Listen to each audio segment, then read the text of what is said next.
Balkan ülkesi Bosna Hersek'te 1992-1995 yıllarındaki savaşı sona erdiren Dayton Barış Anlaşması ile kurulan Yüksek Temsilcilik Ofisi, yani kısa adıyla OHR, son dönemde halkın iradesine yaptığı müdahalelerle yeniden tartışılıyor. 2022'de yapılan seçimlerde en çok oy alan Boşnak Partisi konumundaki Demokratik Eylem Partisi'nin hükümet kurma sürecinde saf dışı bırakmak ve Hırvatların lehine olacak adımlar atmakla suçlanan Alman uyruklu Yüksek Temsilci Christian Schmidt, özellikle vatansever Boşnakların bir kez daha büyük tepkisini çekti.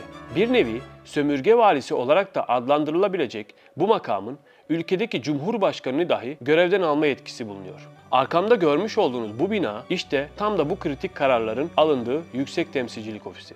Peki ama yakın dostumuz ve kardeş ülkemiz olan Bosna Hersek'teki bu ofisi ve başında bulunan ismi ne kadar tanıyoruz? Bugünkü içeriğimizde size Yüksek Temsilcilik Ofisi'ni ve aldığı kararları anlatmaya çalışacağız. Hazırsanız GZT'nin 10-10 serisi başlıyor.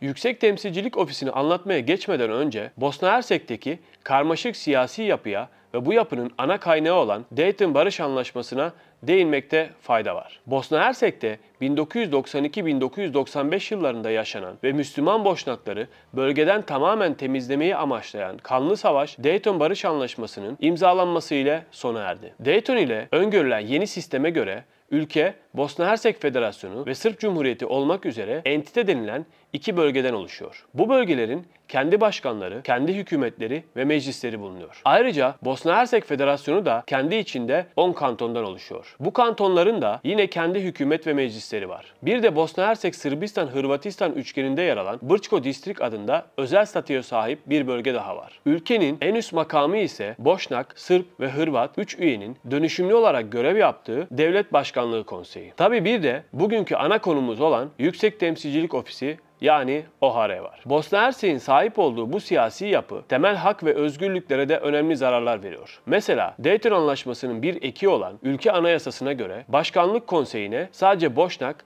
Sırp ve Hırvatlar seçilebiliyor. Sırp üye Sırp entesinden, diğer ikisi ise federasyondan seçiliyor. Mesela bir Boşnak ya da Hırvat Sırp bölgesinden seçilemiyor. Bu da seçilme özgürlüğünü kısıtlıyor.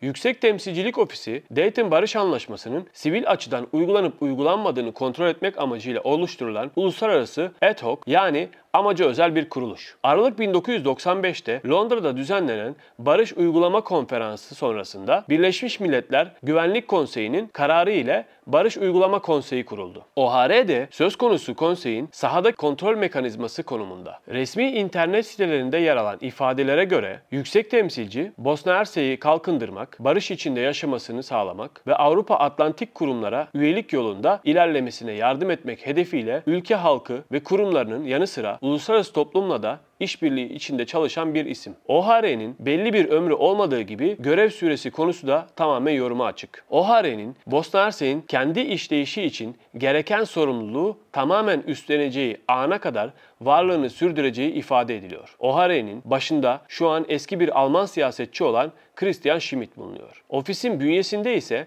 Barış Uygulama Konseyi devletlerinin gönderdiği diplomatlar da görev yapıyor. Hali hazırda kurumda 15 yabancı diplomat, 20 yabancı uyruklu çalışan ve 75 yerel personel görev alıyor. Kurumun bu yılki bütçesi ise 5,3 milyon avro.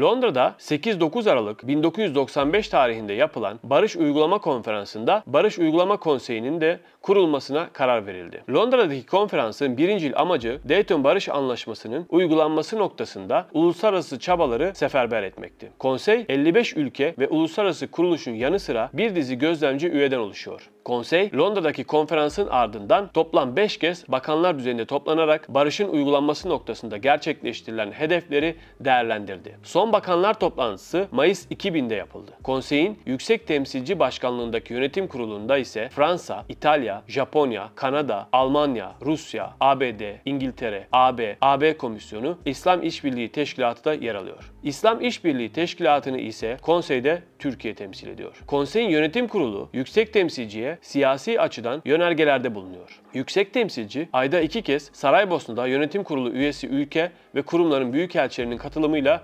toplantılar gerçekleştiriyor. Yönetim kurulu aynı zamanda yılda 2 kez siyasi direktörler seviyesinde de toplanıyor. Eski bir Alman siyasetçi olan Christian Schmidt 1 Ağustos 2021 tarihinde yüksek temsilci görevini Avusturyalı diplomat Valentin Inzko'dan devraldı. Aslında daha ismi açıklanır açıklanmaz tartışma konusu da oldu. Zira Bosnalı Sırplar doğrudan kurumun varlığına karşı çıkıp yeni yüksek temsilcinin kurallara uygun atanmadığını söylüyordu. Her ne kadar yazılı bir kural ve Dayton'da yer alan bir madde olmasa da yüksek temsilci yalnızca teamül gereği BM Güvenlik Konseyi'nin 5 daimi üyesinin oy birliğiyle seçiliyordu. Rusya ve Çin'in red oylarına rağmen Schmidt'in göreve başlaması OHR tarihinde ilk kez yüksek temsilci için meşruiyet sorunu doğurdu. Barış Uygulama Konseyi'nin bir üyesi olan Rusya'da 2021 yılından beri toplantılara katılmama kararı aldı. Öte yandan Boşnak kesim ise Schmidt'in Hırvatistan ile uzun yıllardır devam eden muhabbeti nedeniyle kendisine ihtiyatlı yaklaşmayı seçti. Hristiyan Sosyal Birliği bünyesinde Almanya'da uzun yıllar siyaset yapan 65 yaşındaki Schmidt o dönemde de sık sık tartışmalı kararlar alması sebebiyle gündeme gelen bir isim. Schmidt 2014-2018 yıllarında Gıda ve Tarım Bakanlığı yaptığı dönemde de Merkel hükümetinin bazı resmi kararlarına alenen itiraz etmiş biri olarak tanınıyor. Öte yandan Almanya'daki birçok okul Müslüman öğrenciler nedeniyle menülerinden domuz etini çıkarsa da Schmidt o dönemde yürüttüğü kampanyada okullarda çocuklara başta domuz eti olmak üzere çok daha fazla et verilmesini de savunan bir isim. Evangelik Lüteren mezhebine mensup Schmidt, Katolik çoğunluğa sahip Hristiyan Sosyal Birliği içinde protestanları temsil ederek bir dönem parti genel başkanlığı da yaptı. Aldığı zamansız ve adaletsiz kararlarla özellikle Boşnakların tepkisini çeken Schmidt aslında ülkedeki Müslüman nüfusta daha gelmeden oluşan endişeleri de haklı çıkarmış oldu. Yüksek temsilcinin sahip olduğu en önemli güç, Bonn yetkileri olarak da bilinen ve Barış Uygulama Konseyi'nin Aralık 1997'de yüksek temsilciye verdiği olağanüstü yetkiler. Dayton Anlaşması'nın 10. ekine göre ofisin yetki ve görevleri sivil uyumun sağlanmasında zorlayıcı ve yaptırım gücüne sahip kararlar almak. Ancak ofis yönetiminin bu tek yönlü sorgulanamaz yetkileri demokrasiye ve Bosna Hersek'in egemenliğine zarar olarak yorumlanıyor. Geniş yaptırım gücüne sahip OHR, Bosna Hersek içerisinde kanun çıkartabiliyor ve bakanlık dahil kurabiliyor. Bu yetkiler yüksek temsilciye devlet başkanı da dahil olmak üzere Dayton'u ihlal eden herkesi görevden alma imkanı dahi tanıyor. Nitekim son günlerde Boşnak ve Hırvatların yoğun yaşadığı federasyon entitesinde hükümet kurulması için gereken koalisyon görüşmelerinden sonuç çıkmayınca Schmidt'in aldığı karar ile hükümetin kurulması da yeni bir tartışmayı beraberinde getirdi. Ancak bu durum her ne kadar demokrasiyi koruyucu ve devlet mekanizmasını işletici bir olumlu etki olarak algılansa da aslında öyle değil. Zira OHR'nin bu yetkisi Bosna Hersek'in devlet tanımını da ortadan kaldırıyor. Nasıl mı? Anlatayım. Siyaset bilimi anlamında devlet belirli bir toprak parçasında yer alan, belirli bir nüfus üzerinde mutlak egemenlik hakkını kullanan bir aygıt olarak tanımlanıyor. Oysa bugün Bosna Hersek Devleti'nin aldığı bir karar yüksek temsilci tarafından kolaylıkla yok sayılabiliyor. Dolayısıyla bu durum Bosna Hersek'in devlet egemenliğinin sorgulanmasına neden oluyor. Kısacası OHR her ne kadar demokrasiyi koruma görevi üstlendiğini savunsa da aslında demokrasiye doğrudan zarar veriyor. Yüksek temsilciler Bonn yetkilerini kullanarak 1997 yılından 2012 yılına kadar devletin farklı kademelerinde 900 civarında karar aldı. Mesela 1998 yılındaki seçimin ardından milliyetçi Hırvat siyasetçi Ante Jelavić 190 bine yakın oy alarak konsey üyeliğine seçildi. Ancak akabinde OHR ülkenin birlik ve bütünlüğünü tehlikeye atacak şekilde ayrılıkçı politikalar yürüttüğü gerekçesiyle Jelavić'i görevden aldı. Evet, ülkenin toprak bütünlüğünü korumak noktasında önemli bir adımdı. Ancak halkın iradesine ve demokrasiye de aykırıydı. Son olarak Schmidt 2 Ekim 2022'de yani seçim günü seçim yasasında değişiklik yaptı. Ancak yeni düzenlemeye göre Bosna Hersek'teki 4 Boşnak seçmenin oyu bir Hırvat seçmenin oyuna denk gelecekti. Dolayısıyla ülke içinde nüfus bakımından çoğunluk olan Boşnaklar yönetimde eşit temsil edilmeme tehlikesiyle karşı karşıya bırakıldı. Demokrasinin koruyucusu olması gereken OHR aslında kendisine yasal meşruiyet kazandıran Dayton'a da aykırı hareket etmiş oldu. Bosnalı Sırp siyasetçi ve bir önceki dönem Devlet Başkanlığı Konseyi'nin de üyeliğini yapan Milorad Dodik, uzun zamandır ülkedeki Sırp Cumhuriyeti entitesini bağımsız yapacağını, zira Bosna Hersek'in işlemeyen bir yapıya sahip olduğunu savunuyor. Srebrenica'da yaşananların da soykırım olmadığını söyleyen Dodik, aynı zamanda en başından beri yüksek temsilciyi tanımadığını, BM tarafından atanmasının yasal olmadığını, zira Rusya ile Çin'in veto ettiğini de ifade ediyor. Sırp entitesinde kendi ordularını kuracaklarını, devlet kurumlarından çekilebileceklerini, uzun vadede Sırbistan ile dahi birleşebileceklerini savunan Dodik, aslında bugüne kadar Dayton Barış Anlaşması'nın uygulanması noktasında birçok kez tehdit oldu. Birincil görevi bu tehditleri ortadan kaldırmak olan Yüksek Temsilcilik Ofisi ve başındaki isimler ise bugüne kadar Dodik'e sadece izledi, kınadı ya da BM'ye şikayet etti. Daha önce benzer sebeplerden dolayı devlet başkanını görevden alan yüksek temsilci bugün Dodik'e neden hiçbir şey yapamıyor? Yürürlükte bir soykırım inkar yasası olmasına rağmen defalarca kez Srebrenica'daki soykırımı inkar eden Sırp siyasilere karşı neden hiçbir adım atılmıyor?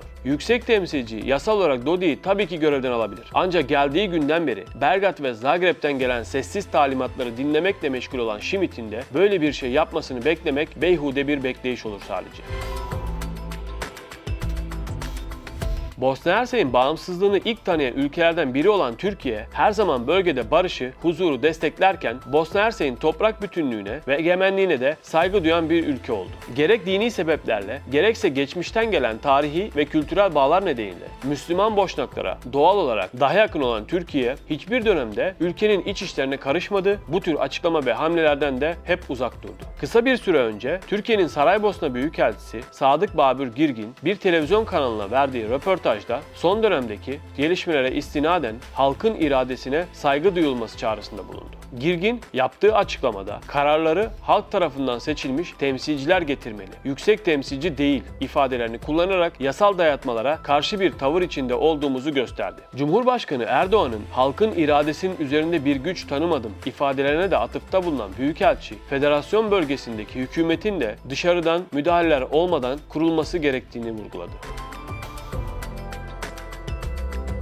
Özellikle şunu belirtmek gerekiyor ki Dayton Barış Anlaşması miadını çoktan doldurmuş bir anlaşma. İmzalandığı dönemde de kendisine 15 yıl gibi bir ömür biçilirken zorunlu olarak bir takım revizyonların yapılması gerektiği de aşikar. Dayton'un getirdiği karmaşık siyasi yapı ülkedeki hemen herkese diğerini kilitleme yetkisi verirken bu kilitlemeleri açma ve ülkeyi daha işlevsel bir hale getirmesi gereken Yüksek Temsilcilik Ofisi'nin doğru hamleleri yapmaması varlığının sorgulanmasına neden oluyor. OHR'nin kapatılması da özellikle son yıllarda yoğun bir şekilde tartışılıyor. 2008 yılında varılan anlaşmaya göre ofisin kapatılması aslında 5 hedef ve 2 şarta bağlı. Kamuoyunda 5+2 olarak da bilinen bu hedef ve şartlar ise şunlar: devlet ve diğer kademelerdeki mal varlığının paylaşımı, askeri mal varlığının çözüme kavuşturulması, Brčko bölgesine dair nihai kararların uygulanması, ülkede mali açıdan sürdürülebilirlik ve hukukun üstünlüğü. Sırpların yakın müttefikleri olan Rusya ile Çin 2021 yılında BM'ye sundukları taslakta 2 yıllık bir geçiş dönemi ile ofisin kapatılmasını talep etti. Buradaki asıl sorun şu ki, her ne kadar ofisin eylemleri ya da eylemsizlikleri tartışılsa da Bosna Hersek'in kendi kendini idare edebilecek kapasiteye henüz sahip olup olmadığı da soru işareti. Ofisin varlığı ve kararları her zaman bir tartışma konusu da olsa aynı zamanda bir el freni görevi gördüğünde dikkate almak gerekiyor. Bosna Hersek tarihten günümüze uluslararası güç dengesinde laboratuvar vazifesi görmeye devam ediyor. Sahip olduğu heterojen nüfus yapısı ve kıta Avrupa'sına doğru uzanan bir köprü konumunda anahtar bir ülke olarak yer alması nedeniyle tarihte ve günümüzde büyük küresel güçlerin deney sahası olarak kullanıldı ve kullanılmaya da devam ediyor. Mesela Avusturya Macaristan İmparatorluğu'nun Viyana'da elektrikli tramvayı hayata geçirmeden halkın tepkisini ölçmek için ilk defa Saraybosna denemesi de bunun en basit örneği olabilir. Bosna Hersek yakın tarihte ise AB ve ABD ittifakının Rusya'ya karşı strateji tahtası olarak kullanılıyor. Bu anlamda Rusya'nın doğal müttefiki olan Sırplar ile olan ilişkisinde denge oluşturmak isteyen ABD ve AB, OHR'yi Bosna Hersek'te bir denge ve kontrol mekanizması olarak kullanıyor. Ancak bir başka önemli husus Yüksek Temsilcilik Ofisi'nin AB-ABD arasındaki çekişmede de rol alması. Mesela bugüne kadar görev yapmış 9 yüksek temsilcinin 4'ü Almanya ya da Avusturya uyruklu iken temsilcinin yardımcılarının hep ABD'li olması da ofis yönetimindeki dengeleyici gücü ortaya koyuyor. ABD'den bağımsız bir Avrupa gücü oluşturmak isteyen AB'nin 2016'dan itibaren bunu daha sık dile getirmesi sonucu ABD'nin bölgedeki çeşitli gizli müdahaleleri Bosna Hersek'te Yüksek Temsilcilik Ofisi'ni aracılığıyla devam ediyor.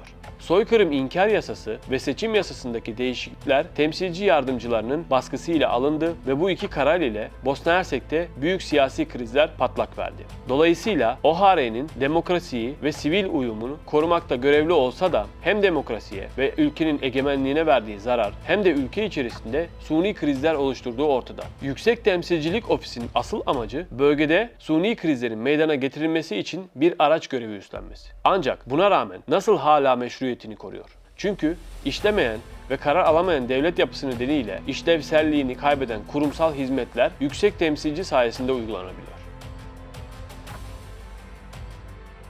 Bosna Hersek 3,5 yıl süren kanlı savaşın ardından bağımsızlığını koruyabilse de 3 milyon nüfuslu bu Balkan ülkesi gerek sahip olduğu karmaşık siyasi yapısı gerekse ekonomik sıkıntılar nedeniyle tam istikrara kavuşmuş değil. Onlarca partinin varlığı ve dolayısıyla çıkar kavgalarının olması farklı devlet kademelerinde sürekli olarak farklı parti ve koalisyonların iktidara gelmesi, iktidar değişiklikleri ile okul müdürlerine varıncaya kadar kadrolarda değişikliklere gidilmesi tabii ki istikrarsız bir ortam yaratıyor. Aynı zamanda OHR'nin varlığına herkes o kadar alışkın ki diyalog ile ya da farklı pazarlıklar ile bir sorunu veya krizi çözmekten çok herkes yüksek temsilcinin adım atmasını bekliyor. Yüksek temsilcinin attığı adım da tabii ki her kesimi mutlu eden bir adım olmuyor.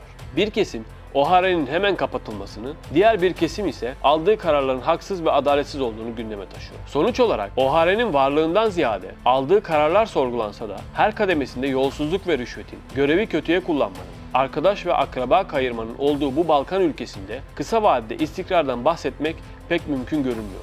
Bir yanda ayrılmak için büyük lobi faaliyetleri yapan Sırplar, bir yanda küçük nüfusları ile ülkenin yarısında hakim olmak isteyen Hırvatlar ve diğer yanda ise onlarca parçaya bölünmüş Boşnaklar olduğundan bir dış gücün varlığı Bosna Hersek için hala elzem görünüyor. Burada olması gereken bu dış gücün halklar arasında gerginliğe ve ayrıştırmaya neden olacak değil, halkın iradesi ve Bosna Hersek'in gelişimine katkıda bulunacak adımlar atması. Bosna Hersek'teki en kritik öneme sahip kurumlardan biri olan Yüksek Temsilcilik Ofisi'ne dair çektiğimiz bu içeriği izlediğiniz için teşekkür ederiz. Beğenmeyi ve yorum yapmayı, ayrıca kanala da abone olmayı unutmayın.